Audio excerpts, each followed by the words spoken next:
అందరికీ నమస్కారం. కురువంశవర్ధనుడు, కౌరవుల పూర్వీకుడు అయిన సంవరణుడు, తపతిల కథ గురించి నిన్నటి ఎపిసోడ్‌లో చెప్పుకున్నాం. ఆ తర్వాత కథ ఏంటి అనేది ఇప్పుడు చూద్దాం. తపతి, సంవరణుల కథ విన్న అర్జునుడు తమ పూర్వీకులు ఎంతటి గొప్పవారో తెలుసుకొని సంతోషంతో పొంగిపోయాడు. అప్పుడు అర్జునుడు చిత్రరథునితో వశిష్ఠుని తపోబలాన్ని గురించి వినాలని నాకు కుతూహలంగా ఉంది అని అన్నాడు. ఆ మహర్షి పేరు వశిష్ఠుడు అని అన్నావు కదా! ఆ మహర్షికి ఆ పేరు ఎలా వచ్చింది? మా పూర్వీకులకు పురోహితుడైన పూజ్యుడు వశిష్ఠ మహర్షి ఎవరు అని అడిగాడు అర్జునుడు. అప్పుడు చిత్రరథుడు వశిష్ఠుడి గురించి అర్జునుడికి చెప్తున్నాడు. వశిష్ఠుడు బ్రహ్మ మానస పుత్రుడు, అరుంధతి భర్త. దేవతలకు కూడా జయంపరాని కామ క్రోధాలను తన తపస్సుతో జయించాడు. అవి శాశ్వతంగా ఆయన పాదసేవ చేస్తున్నాయి.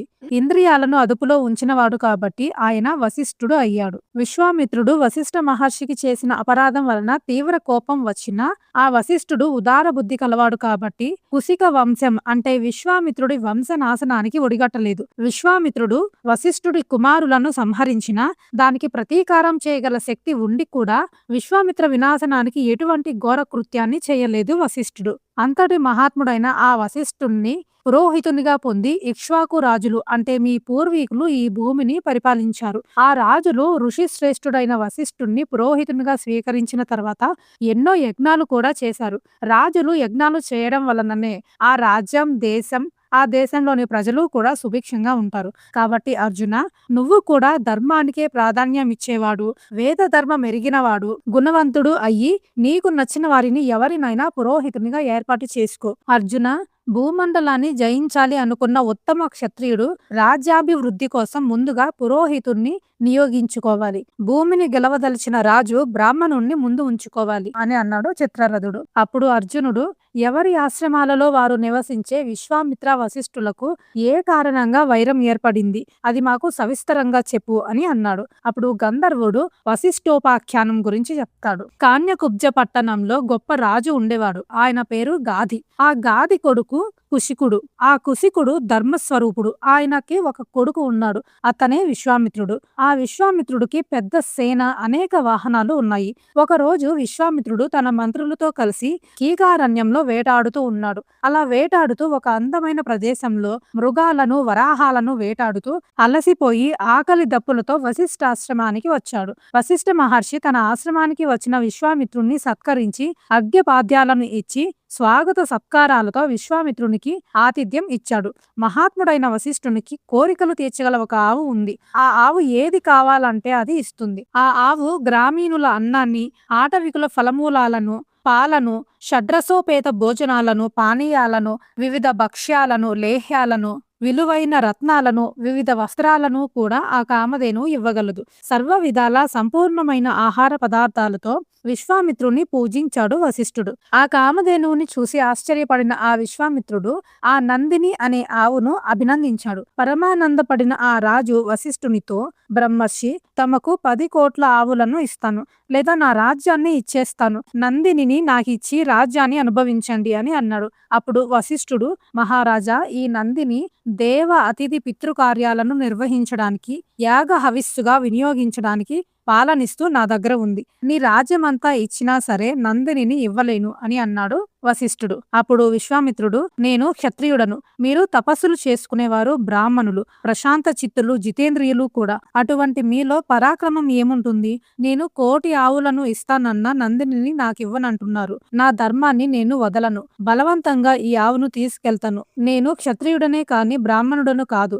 ధర్మానుసారంగానే బలపరాక్రమాన్ని ప్రదర్శించవచ్చు. కాబట్టి మీరు చూస్తుండగానే నా బాహుబలంతో ఈ ఆవును తీసుకెళ్తాను అని అన్నాడు. అప్పుడు వశిష్ఠుడు, నువ్వు క్షత్రియుడవు, బాహుపరాక్రమం కలవాడువు, సైన్యం కూడా నీ వెంట ఉంది. నీ ఇష్టం వచ్చినట్లు చేసుకో, ఆలోచించిన అవసరం లేదు అని అన్నాడు వశిష్ఠుడు. అప్పుడు విశ్వామిత్రుడు హంస వలె, చంద్రుని వలె తెల్లగా ఉన్న ఆ నందిని అనబడే కామధేనువును కొరడాలతో, కర్రలతో కొడుతూ అటూ ఇటూ అదిలిస్తూ బలవంతంగా అపహరించాడు. అప్పుడు కళ్యాణప్రద అయిన ఆ నందిని ఆవు బెదురుతూ వచ్చి వశిష్ఠుని ఎదుట నిలబడింది. ఆయన వైపే చూస్తూ విశ్వామిత్రుడు ఎంత కొట్టినా ఆ ధేనువు అక్కడ నుండి కదలలేదు. అప్పుడు వశిష్ఠుడు ఆ ధేనువుతో, అమ్మా, మాటి మాటికి నువ్వు చేస్తున్న ఆర్తనాదాలను వింటూనే ఉన్నాను. విశ్వామిత్రుడు నిన్ను బలవంతంగా తీసుకెళ్తున్నాడు. నేనేమీ చెయ్యలేకపోతున్నాను. సహనశీలుడైన బ్రాహ్మణుడని నేను అని అన్నాడు వశిష్ఠుడు. అప్పుడు నందిని విశ్వామిత్రుణ్ణి చూసి ఉద్వేగానికి లోనయ్యింది. ఆయన సేనను చూసి భయపడి వశిష్ఠుని దగ్గరకు వచ్చి ఇలా అనింది. స్వామి, విశ్వామిత్రుని సేనలు నన్ను కొరడాలతో కర్రలతో తీవ్రంగా కొడుతున్నారు. దిక్కులేని దానిలాగా బాధపడుతున్నాను. మీరెందుకు ఉపేక్షిస్తున్నారు అని అనింది.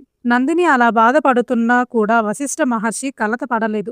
ధైర్యాన్ని కోల్పోలేదు. క్షత్రియులకు తేజస్సు బలం, బ్రాహ్మణులకు సహనమే బలం. క్షమ నన్ను ఆశ్రయించింది కాబట్టి నీకు ఇష్టమైతే నువ్వు విశ్వామిత్రుడితో వెళ్ళవచ్చు అని అన్నాడు. అప్పుడు నందిని, స్వామి, నన్ను మీరు త్యాగం చేశారా? ఇలా అంటున్నారేంటి బ్రహ్మర్షి? మీరు నన్ను త్యాగం చెయ్యకపోతే బలవంతంగా నన్ను ఎవరు తీసుకెళ్లలేరు అని అనింది. అందుకు వశిష్ఠుడు, కళ్యాణి, నేను నిన్ను విడవడం లేదు. శక్తి ఉంటే ఇక్కడే ఉండు. నీ దూడను తాళ్లతో కట్టి బలవంతంగా తీసుకువెళ్తున్నారు అని అన్నాడు వశిష్ఠుడు. వశిష్ఠుడు శక్తి ఉంటే ఇక్కడే ఉండు అన్న మాటను విన్న ఆ నందిని తలను మెడను పైకి చాపి భయంకరంగా కనిపించింది. ఆ నందిని కోపంతో కల్లెర్ర చేసి పెద్ద పెద్దగా అంబా అని అరుస్తూ విశ్వామిత్రుని సేననంతా 4 దిక్కులకు పారిపోయేలా చేసింది. మధ్యాహ్న కాలపు సూర్యుని వలె కోపంతో దాని శరీరం ప్రజ్వరిల్లింది. ఆ నందిని ధేనువు తోక నుండి మాటి మాటికి నిప్పుల వాన కురిపిస్తుంది. ఆ నందిని ధేనువు తన శరీర భాగాల నుండి చాలా మంది యోధులను సృష్టించింది.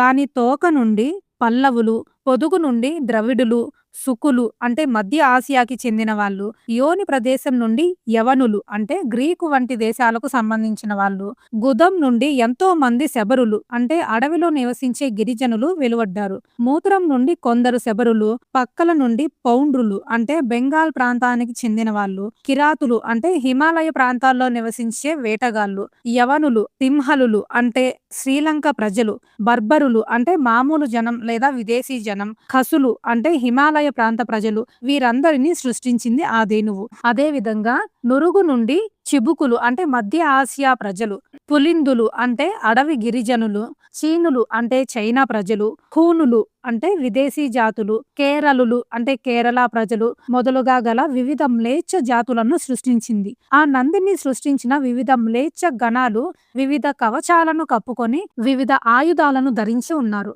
అందరూ క్రోధావిష్టులై ఉన్నారు. వారు విశ్వామిత్రుడు చూస్తుండగానే ఆయన సేనను చెల్లాచెదురు చేశారు. ఒక్కొక్క సైనికుని చుట్టూ 5గురేసి 7గురేసి చుట్టుముట్టారు. అప్పుడు తీవ్ర బాణ వృష్టి వలన గాయపడుతున్న విశ్వామిత్రుని సేన చెదిరిపోయి బెదిరిపోయి విశ్వామిత్రుడు చూస్తుండగానే అన్ని దిక్కులకు పరిగెత్తింది. కోపించిన ఆ వశిష్ఠ సేనలు విశ్వామిత్రుని సైనికులనెవ్వరినీ చంపలేదు. ఆ నందిని సేనను దూరంగా తరిమి కొట్టింది. విశ్వామిత్రుని సేన 3 యోజనాల మేర నిలిచిపోయింది. అది చూసి విశ్వామిత్రుడు కోపంతో మునిశ్రేష్ఠుడైన వశిష్ఠుడిని లక్ష్యంగా చేసి నేలపైన నింగిపైన బాణవర్షం కురిపించాడు. అయితే ఆ విశ్వామిత్రుడు ప్రయోగించిన బాణాలను, కత్తులను, బల్లేలను వెదురు కర్రతో నివారించాడు వశిష్ఠుడు. యుద్ధంలో ఆ వశిష్ఠుని కార్యకౌశల్యాన్ని చూసి విశ్వామిత్రుడు మరలా కుపితుడై వశిష్ఠ మహర్షిపై కోపంతో దివ్యాస్త్రాలను ప్రయోగించాడు. ఆగ్నేయ, వారుణ, ఇంద్ర, యామ్యాస్త్రాలను వశిష్ఠునిపై ప్రయోగించాడు విశ్వామిత్రుడు. అవి ప్రళయ కాలంలోని సూర్యుని తీక్ష జ్వాలల వలె అన్ని దిక్కుల మంటలను కక్కుతూ వశిష్ఠుణ్ణి సమీపించాయి. మహా తేజస్వి అయిన వశిష్ఠుడు బ్రహ్మదండంతో ఆ అస్త్రాలనన్నిటినీ నవ్వుతూ నివారించాడు. అప్పుడు అవన్నీ బూడిదై నేలకూలాయి. ఆ దివ్యాస్త్రాలనన్నింటినీ తప్పించి వశిష్ఠుడు ఇలా అన్నాడు. గాది కుమారా, ఓడిపోయావు. ఇంకా నీకు శక్తి ఉంటే నేను ఇక్కడే ఉంటాను, నీ ప్రతాపం చూపించు అని అన్నాడు. విశ్వామిత్రుడు సిగ్గుపడి ఏమీ అనలేకపోయాడు. ఆయన సేన అంతా పారిపోయింది. అప్పుడు బ్రహ్మ తేజస్సు నుండి కలిగిన ఆ ఆశ్చర్యకర సన్నివేశాన్ని చూసి విశ్వామిత్రుడు తాను క్షత్రియుడు అయినందుకు బాధపడి క్షత్రియ బలం కన్నా బ్రహ్మ తేజస్సు ఎక్కువ శక్తివంతమైనది అని నిర్ణయించుకున్నాడు. విశ్వామిత్రుడు విశాల సామ్రాజ్యాన్ని, రాజ్యాధికారాన్ని, వైభోగాలను వదిలేసి తపస్సు చేయడానికి వెళ్ళాడు. తపస్సులో సిద్ధిని పొంది తన తేజస్సుతో లోకాలను స్తంభింపచేశాడు. ఆ తర్వాత తేజస్వి అయి బ్రాహ్మణ తత్వాన్ని పొందాడు. ఆ తర్వాత ఇంద్రునితో కలిసి సోమపానం కూడా చేశాడు. ఆ సమయంలో ఇక్ష్వాకు వంశంలో కల్మాషపాదుడు అనే రాజు ఉండేవాడు. ఆయన లోక ప్రసిద్ధుడు, సాటిలేని తేజస్సు కలవాడు. ఒకసారి ఆ రాజు వేట కోసం వనాలకు వెళ్లి జింకలను, వరాహాలను వేటాడుతూ ఉన్నాడు. చాలా మృగాలను, ఖడ్గమృగాలను కూడా సంహరించాడు. అలా చాలాసేపు వేటాడి అలసిపోయిన కల్మాషపాదుడు నగరానికి తిరిగి వెళ్తున్నాడు. అప్పుడు విశ్వామిత్రుడు ఆ కల్మాషపాదుని తన యజమానిని చేసుకోవాలి అని అనుకున్నాడు. యుద్ధంలో ఓటమి నెరుగని ఆ రాజు ఆకలి దప్పులతో బాధపడుతూ ఒక ఇరుకు బాటలో నడుస్తూ ఒక మునిని చూశాడు. ఆయన వశిష్ఠుని 9 కొడుకులలో పెద్దవాడు. అతని పేరు శక్తి. ఆ మునిని చూసి రాజు, నా బాట నుండి తప్పుకో అని అన్నాడు. అప్పుడు శక్తి మధురంగా, మహారాజా, నువ్వే దారినివ్వాలి. ఏ ప్రకారంగా చూసినా రాజు బ్రాహ్మణునకు దారి ఇవ్వాలి. ఇదే సనాతన ధర్మం అని అన్నాడు. అలా వారిద్దరూ బాట కోసం నువ్వు తప్పుకో అంటే నువ్వు తప్పుకో అని వాదులాడుకున్నారు. ఆ ముని దారినివ్వలేదు. రాజు కూడా అభిమానం, కోపం అడ్డు తగిలి ముని బాట నుండి తప్పుకోలేదు. అప్పుడు కల్మాషపాదుడు మోహవశుడై రాక్షసుని వలె దారి వదలని ఆ శక్తి మహర్షిని కొరడాతో కొట్టాడు. వశిష్ఠ కుమారుడు ముని శ్రేష్ఠుడైన ఆ శక్తి కొరడా దెబ్బతిని కోపంతో రాజును శపించాడు. రాజా, రాక్షసుని వలె తాపసుని కొట్టావు కాబట్టి ఇప్పటి నుండి నువ్వు రాక్షసుడివి అవుతావు. నరమాంసంపై ఆసక్తితో ఈ భూమిపై తిరుగుతుంటావు అని శపించాడు. అదే సమయంలో విశ్వామిత్రుడు వారి దగ్గరకు వెళ్ళాడు. వారు గొడవ పడుతున్నది చూసి పూర్వం తనకి వశిష్ఠ మహర్షికి ఉన్న వైరం కారణంగా వీరిద్దరి గొడవ తనకి ఏమైనా మేలు చేయగలదా అని ఆలోచించి అదృశ్య రూపంలో వారిని దాటి వెళ్లిపోయాడు. కల్మాషపాదుడు తనను శపించినది వశిష్ఠ మహర్షి కొడుకు అయిన శక్తి అని గ్రహించి తనని అనుగ్రహించమని శక్తి మునిని శరణు కోరాడు. అదే సమయంలో విశ్వామిత్రుడు కింకరుడు అనే రాక్షసుని ఆ కల్మాషపాదుడిలో ప్రవేశించమని ఆదేశించాడు. మహర్షి శాపం కారణంగా విశ్వామిత్రుని ఆదేశం మేరకు కింకరుడు అనే రాక్షసుడు ఆ రాజులో ప్రవేశించాడు. రాక్షసుడు ఆ రాజులో ప్రవేశించిన తర్వాత విశ్వామిత్రుడు అక్కడి నుండి వెళ్లిపోయాడు. అసలే ముని శాపం, దానికి తోడు రాక్షసుడు ఆయనలో ప్రవేశించడం వలన అప్పటి నుండి రాజులో రాక్షస గుణం ఎక్కువైంది. అలా వనంలో సంచరిస్తున్న రాజుకి ఒకానొక రోజు ఆకలితో ఉన్న ఒక బ్రాహ్మణుడు రాజు దగ్గరికి వచ్చి, నాకు మాంసంతో కూడిన భోజనం కావాలి అని అభ్యర్థించాడు. అప్పుడు కల్మాషపాదుడు, బ్రాహ్మణ, మీరు ఇక్కడే కూర్చోండి, నేను మళ్ళీ వచ్చి మీరు కోరిన భోజనాన్ని సిద్ధం చేస్తాను అని చెప్పి రాజు తన అంతఃపురానికి వెళ్లి సుఖంగా నిద్రపోయాడు. బ్రాహ్మణుడు ఆ అరణ్యంలోనే కూర్చున్నాడు. అర్ధరాత్రి లేచి బ్రాహ్మణుడికి ఇచ్చిన మాట తలుచుకొని రాజు వంటవాడిని పిలిచి, అరణ్యంలో ఫలానా ప్రాంతంలో ఒక బ్రాహ్మణుడు నా కోసం ఎదురు చూస్తుంటాడు, ఆయనకు అన్నం పెట్టాలి, సమాంసమైన భోజనాన్ని ఆయనకి అందించు అని చెప్పి ఆ వంటవాడిని త్వరగా బ్రాహ్మణుడు ఉన్న దగ్గరికి పంపించాడు కల్మాషపాదుడు. ఆ వంటవాడు మాంసం కోసం ఎంత వెతికినా ఎక్కడా దొరకలేదు. బాధపడుతూ ఆ విషయాన్ని రాజుకి చెప్పాడు. రాజుపై రాక్షస ప్రభావం ఉన్నందువల్ల సరే అయితే ఆ బ్రాహ్మణుడికి నరమాంసాన్నే పెట్టు అని గట్టిగా పదే పదే చెప్పాడు. ఆ వంటవాడు సరే అని తలారులు ఉండే చోటకి వెళ్లి నరమాంసాన్ని తీసుకువచ్చి దానిని పద్ధతి ప్రకారం వండి అన్నంతో పాటు తీసుకెళ్లి ఆకలితో ఉన్న బ్రహ్మర్షికి పెట్టాడు. ఆ బ్రహ్మర్షి దివ్య దృష్టితో ఆ అన్నాన్ని చూసి కోప్పడుతూ ఇది తినరానిది అని చెప్పి ఆ అదముడు తినడానికి వీలు కాని అన్నాన్ని ఇచ్చాడు. మూఢునికే ఇలాంటి అన్నంపై కోరిక కలుగుతుంది అని శక్తిముని చెప్పినట్లుగా మానవ మాంసం మీద ఆసక్తితో సమస్త ప్రాణులకు ప్రమాదం కలిగిస్తూ నరభక్షణ చేస్తూ ఈ భూమిపై తిరుగుతాడు అని ఆ బ్రహ్మర్షి కల్మాషపాదుని శపించాడు. అలా రెండవసారి శపింపబడ్డాడు కల్మాషపాదుడు. దాంతో ఆ రాజు పూర్తిగా రాక్షసుడిగా మారిపోయాడు. కొద్ది రోజుల తర్వాత రాక్షసుడిలా మారిన కల్మాషపాదుడికి శక్తిముని కనిపించాడు. నువ్వు నాకు తగని శాపాన్ని ఇచ్చావు కాబట్టి నరభక్షణాన్ని నేను నీతోనే ప్రారంభిస్తాను అని చెప్పి ఆ కల్మాషపాదుడు శక్తి మునిని చంపి తినేశాడు. శక్తి ముని మరణించడాన్ని గమనించి విశ్వామిత్రుడు వశిష్ఠుని కుమారుల మీదకి వెళ్లేలా ఆ రాక్షసుని రెచ్చగొట్టాడు. ఆ రాక్షసుడు సింహంలాగా రెచ్చిపోయి మృగాలను తిన్నట్లు తనకన్నా బలహీనులైన వశిష్ఠుని కుమారులను తినేశాడు. విశ్వామిత్రుడు తన కుమారులను చంపినట్లు తెలుసుకున్న వశిష్ఠుడు అంతటి శోకాన్ని కూడా భరించాడు. వశిష్ఠుడు దేహత్యాగాన్ని చెయ్యాలని అనుకున్నాడే కాని విశ్వామిత్రుణ్ణి నాశనం చెయ్యాలని భావించలేదు. అప్పుడు వశిష్ఠుడు మేరు పర్వత శిఖరాల మీద నుండి కిందకి దూకి పర్వత తెలలపై పడ్డాడు. కానీ ఆయన దూది కుప్పలపై పడినట్లు ఏమీ కాలేదు. పర్వతం మీద నుండి దూకడం వలన మరణించకపోవడంతో వశిష్ఠుడు అగ్నిలో తగలబడుతున్న మహారణ్యంలో ప్రవేశించాడు. ఆ అగ్ని కూడా వశిష్ఠునికి చల్లగానే ఉంది. ఆ తర్వాత మళ్ళీ వశిష్ఠుడు ఒక గండశిలను మెడకి కట్టుకుని సముద్రంలోకి దూకాడు. ఆ సముద్రపు అలలు మహర్షిని ఒడ్డుకు నెట్టేశాయి. అలా ఏ విధంగా ప్రయత్నించినా కూడా వశిష్ఠుడు మరణించలేదు. దాంతో బాధపడి మళ్ళీ తన ఆశ్రమానికే వెళ్ళాడు మహర్షి. అలా బిడ్డలు లేని ఆశ్రమాన్ని చూసిన మహర్షి కోపంతో ఆశ్రమం నుండి మళ్ళీ వెళ్లిపోయాడు. అది వర్షాకాలం కావడంతో నదులన్నీ నిండుగా ఉన్నాయి. వశిష్ఠుడు తన కాళ్లను చేతులను తాళ్లతో కట్టేసుకుని మళ్ళీ నదిలో దూకాడు. ఆ నది ముని తాళ్లను విప్పేసి మళ్ళీ ఒడ్డుకు చేర్చింది. అలా పాశ విముక్తుడైన ఆ మహర్షి నీటి నుండి బయటపడి ఆ నదికి విపాశ అని పేరు పెట్టాడు. మహర్షి అలా ఒక చోట నిలవలేక పర్వతాలు నదులు అన్నీ తిరుగుతూ ఉన్నాడు. అలా తిరుగుతూ ఉన్నప్పుడు హైమావతి నదిని చూశాడు. అది భయంకరమైనది, భీకరమైన ముసళ్లతో కూడి ఉంది. మహర్షి మళ్ళీ ఆ నదిలో దూకాడు. ఆ హైమావతి నది వశిష్ఠుణ్ణి అగ్ని సమానునిగా భావించి ఆ నది వందల పాయలుగా చీలిపోయింది. అందువల్ల దానికి శతద్రువు అనే పేరు వచ్చింది. వశిష్ఠుడు మళ్ళీ ఒడ్డుకు చేరాడు.